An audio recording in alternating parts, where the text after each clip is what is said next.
Rakan-rakan senegara, hadirin yang saya hormati, salam sejahtera dan selamat malam. Periyurle, Tharman, Singapore, Kudimakkale, Nambarle, உங்கள் எல்லோருக்கும் வணக்கம்.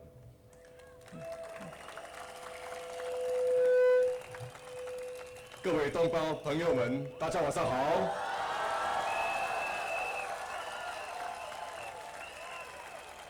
Fellow citizens and friends,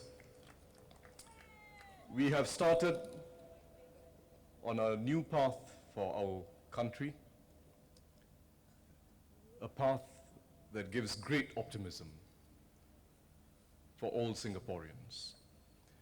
It's a path that will enable everyone to make the most of life, younger generation, middle-aged Singaporeans, as well as older Singaporeans, to make the most of life. Is also a path that will not just be about each of us ourselves doing well for our families, but also a path where we all take responsibility for each other, where we care for each other. This is what we have embarked on, our new path for Singapore.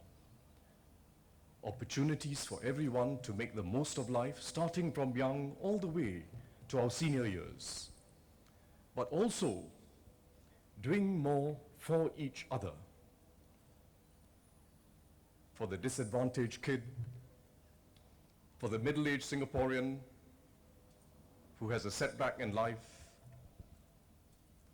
and for our older Singaporeans, some of whom end up with little savings, or for reasons that were unanticipated, end up without family support. Everyone deserves care as Singaporeans. And this is a path that we start on from a position of strength, not a position of despair.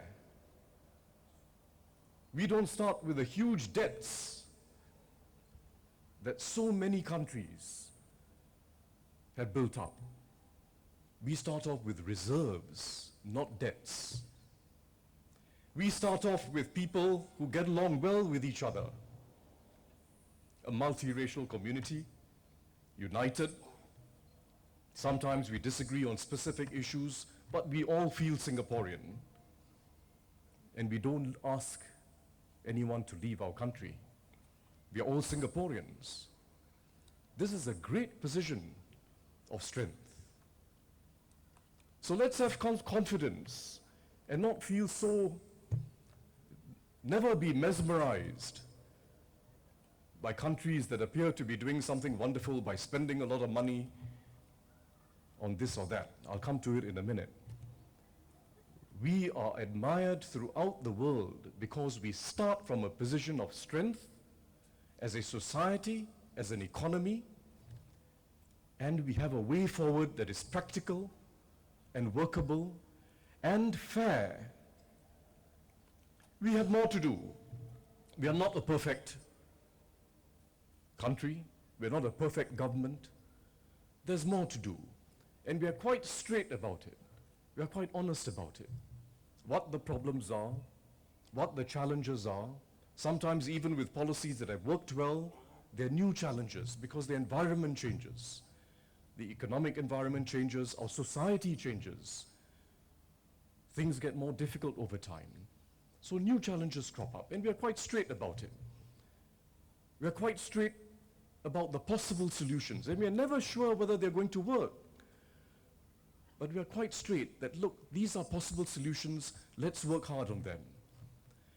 And we are straight about how we are going to fund our solutions. Where do we get the money from? That's what good government is about, and that's what good politics is about. Never pretending we are perfect, being straight about the solutions, being honest about the challenges, and telling everyone upfront where the money is coming from, who's going to pay, who's going to benefit. I don't need to use the limited time we have to go into all the details of what we've been doing, but you know we have shifted our policies. Starting 10 years ago, year by year, doing more for the kids when they're young, especially those who start off with less, those who come from poorer families, those who have special learning difficulties. We're doing a lot more. We now spend in our primary schools 50% more on the children who are weak in their learning compared to the average child. 50% more. And this is because of what we've done in the last 10 years. Starting with preschool into our primary schools and also continuing into secondary school. We take very seriously social mobility. It doesn't happen automatically. It requires more government action and more community action. We take that very seriously. We take seriously inequality in the workforce, the plight of our low-income workers, cleaners, security guards, those doing the gardening and landscaping. We take it very seriously. And we're trying to solve that problem in a way that doesn't lose their jobs. And we're not finished yet. We have workfare, we have the progressive model, wage model, but we're not finished yet.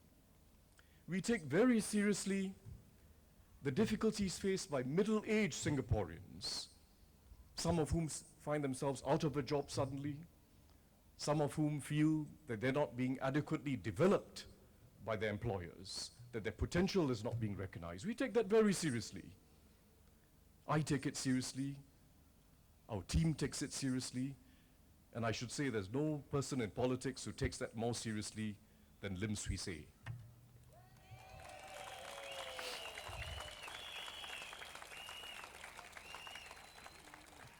And we take very seriously the need to care for our elderly, particularly the poor, but also the middle-income elderly. Also the middle-income elderly whose children themselves have the task of making ends meet, doing well in their careers. They need support too. So we've made many moves, and there's more to be done. But let me make this very clear. We are doing it in a way that is fair, where the rich pay more and the poor get more. We are doing it in a way that is fair because we're not pushing the burden to the next generation, to our children and grandchildren. That is what fairness is about.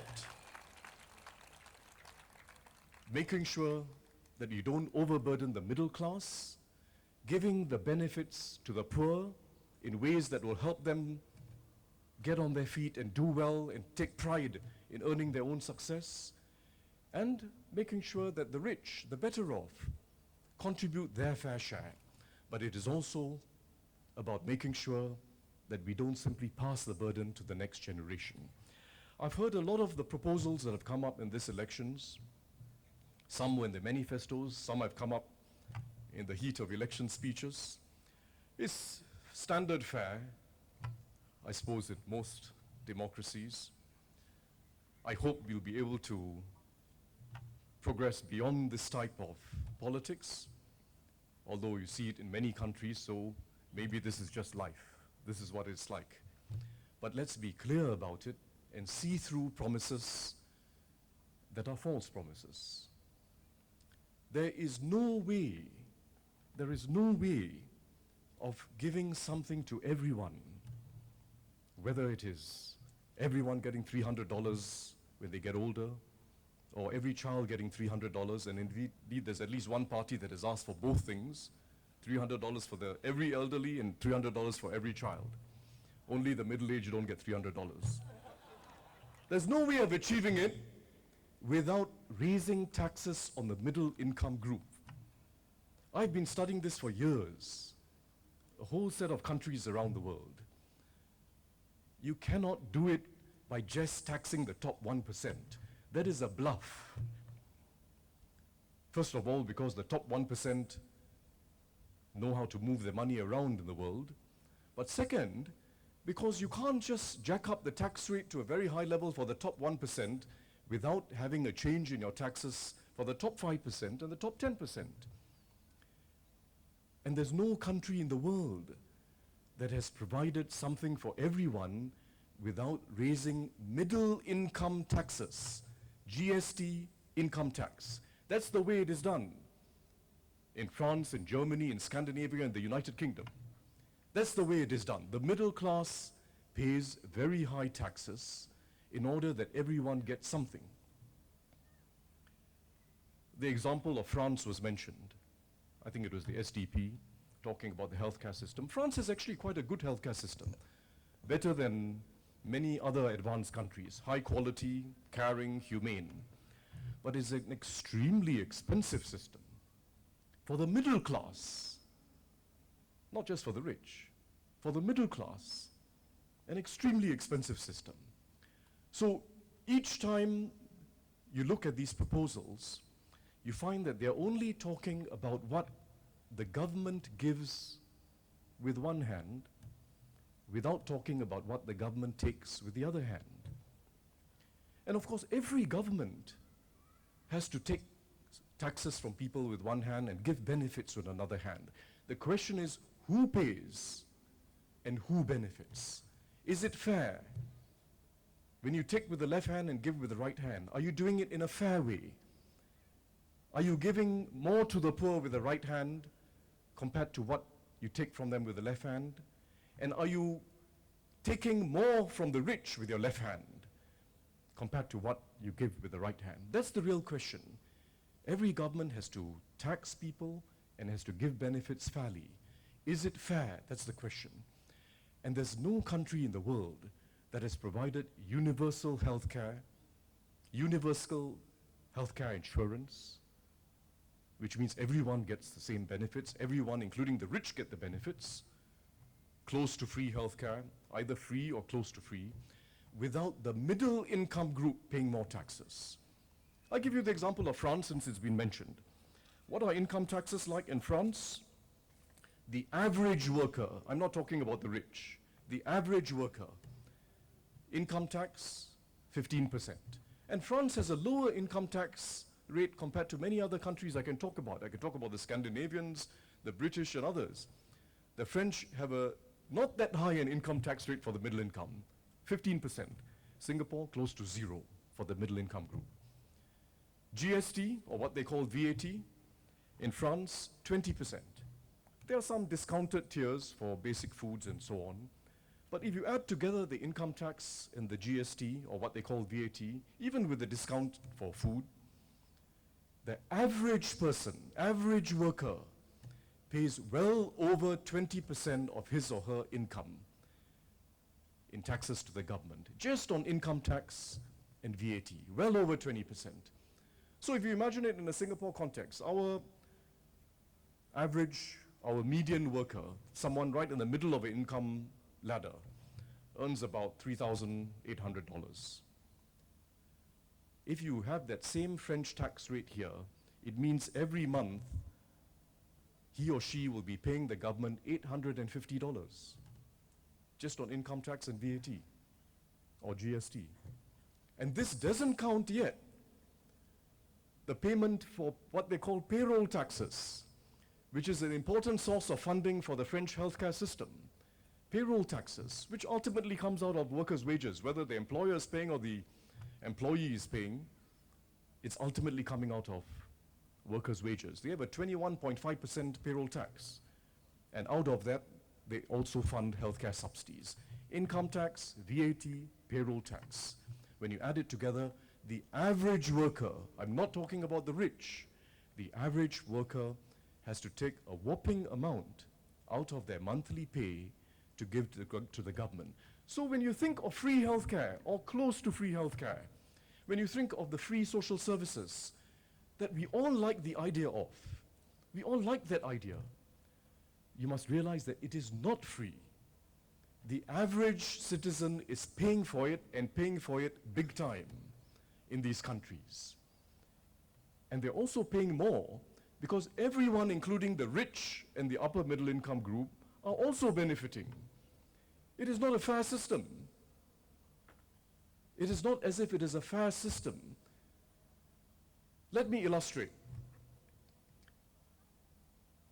If you look at Singapore, Everyone pays some taxes, mainly GST. Some people, if they have a car, they pay COE and some car taxes. And if you're better off, you pay some income tax. Everyone pays some taxes, everyone takes some benefits.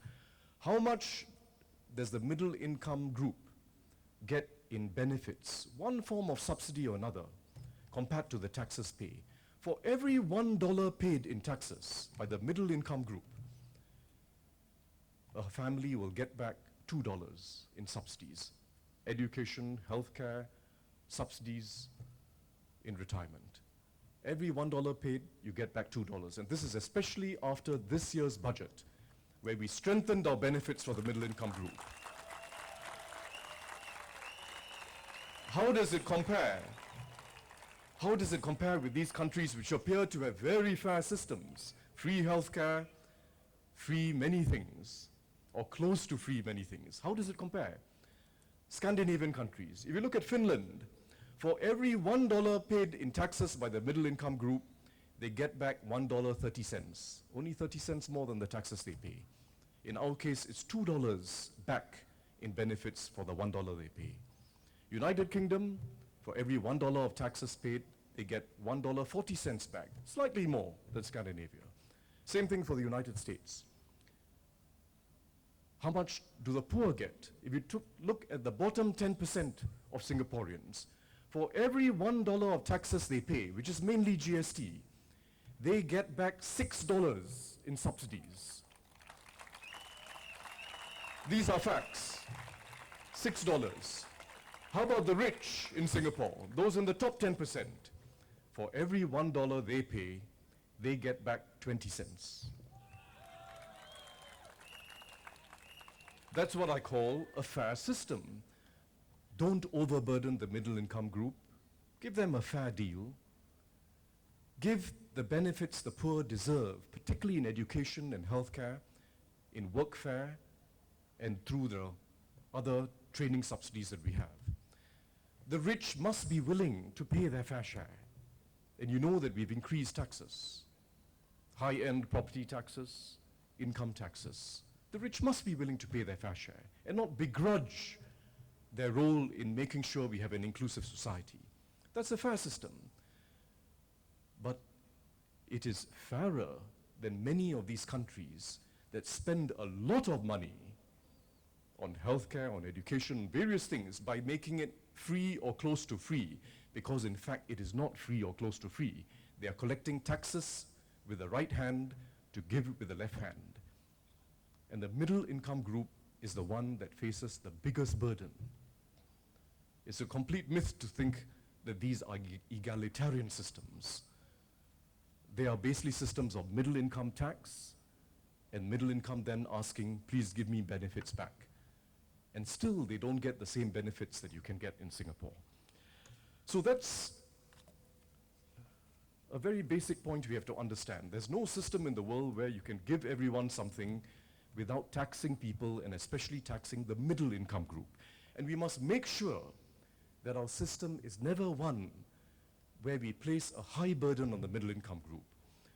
Those who have a car pay somewhat more. Those who have a maid, they pay some levy, which we've reduced, of course, in this year's budget. But try and keep income taxes low or close to zero for the middle income group. And try as far as possible to keep the GST low in the years to come.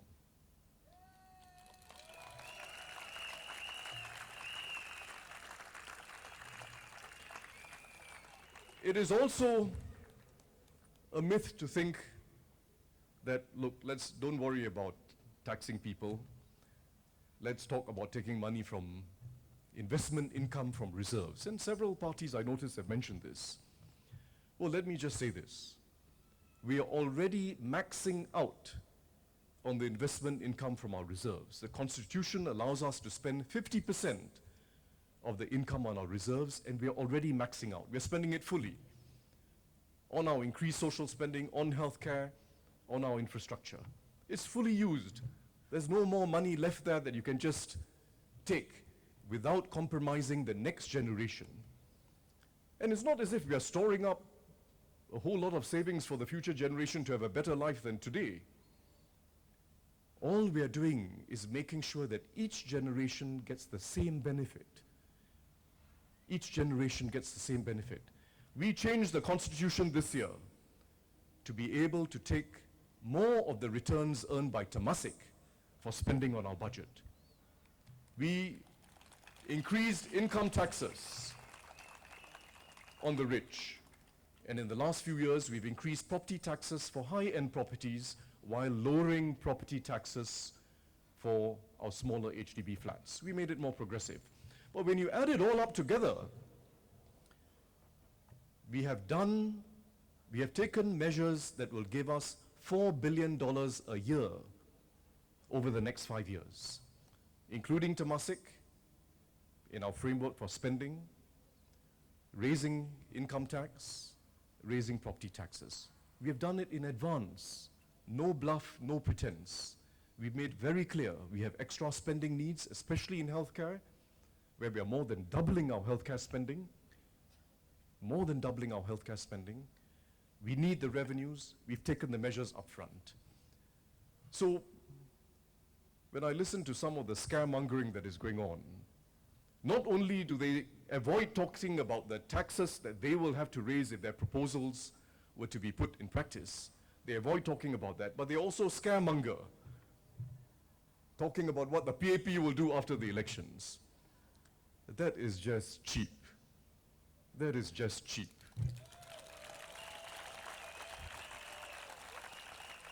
We have been upfront, and I said it in this year's budget very clearly. We have raised the revenues we need for the next 5 years. With prudent spending, this extra $4 billion, in fact, I would say more than $4 billion per year, will allow us to meet our needs over the next 5 years. And that's what responsible politics has to be about.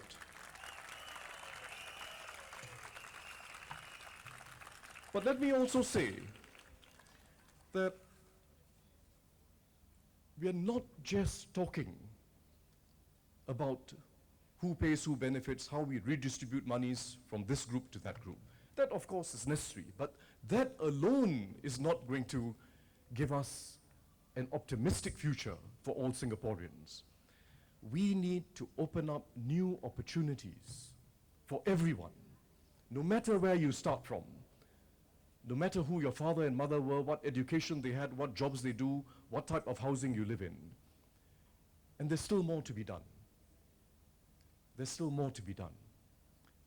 To discover every strength and talent, give everyone confidence early in life, but also help them develop throughout life. We used to think sometime in the past that how well people do depends on what they're born with, or how well they do in education early in life. That's not true. There's so much to be developed during your life. You may start off weak, but you can develop your strengths through life.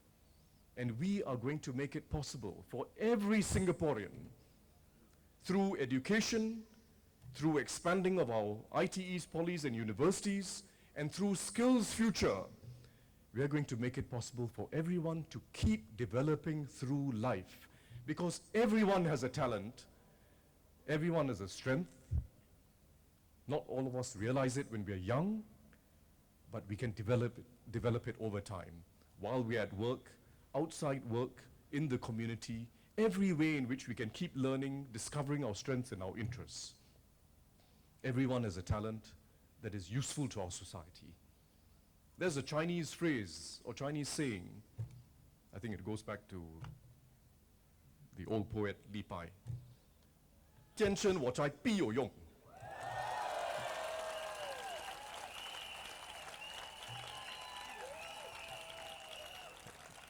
Everyone is born with a talent that is useful.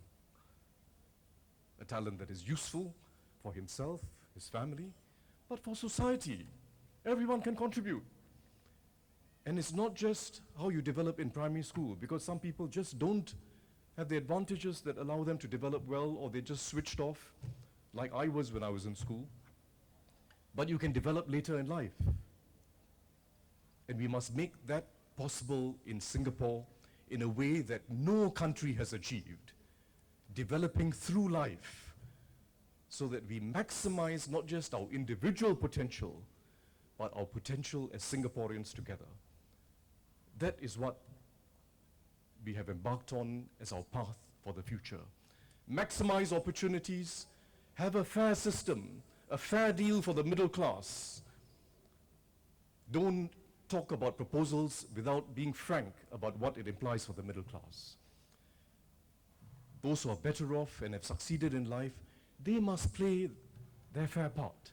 They must be willing to provide the tax revenues and take pride in being Singaporeans.